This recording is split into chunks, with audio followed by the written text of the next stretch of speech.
Les récentes pluies diluviennes ont provoqué des inondations et des glissements de terrain dans les pays de l'Afrique de l'Est.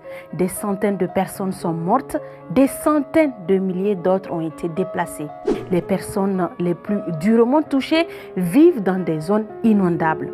Les experts appellent à une prévention et à une atténuation immédiate et efficace des catastrophes en Afrique. Les discussions sont intenses au Kenya et en Tanzanie sur la relocalisation des communautés habitant dans les zones exposées aux inondations et aux glissements de terrain. L'évacuation menée en réaction par le gouvernement kenyan des populations vivant à proximité des grands fleuves ou des barrages a provoqué le chaos et le désespoir. Y a-t-il une leçon positive à tirer des événements dans cette région? Le Rwanda a été confronté à une situation similaire en 2023 dans sa province occidentale où les inondations ont tué 135 personnes et détruit des milliers d'habitations. Le gouvernement a mobilisé des ressources et relogé plus de 4800 familles dans de nouveaux abris situés dans des zones plus sûres.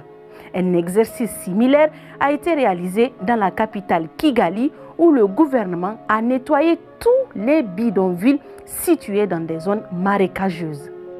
Le Rwanda a construit des infrastructures pour canaliser les eaux de pluie.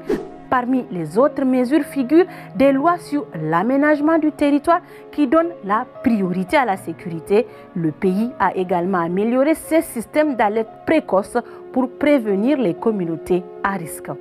Au Mozambique, pays vulnérable aux cyclones et aux inondations, des systèmes d'alerte précoce similaires ont permis de sauver des vies.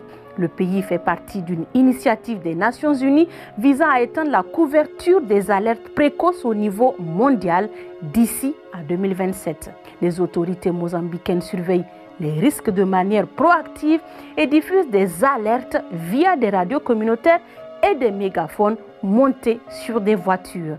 Les experts soulignent toutefois que les alertes précoces ne suffisent pas. Il faut des réponses coordonnées, des ressources adéquates et de l'empathie pour les plus vulnérables.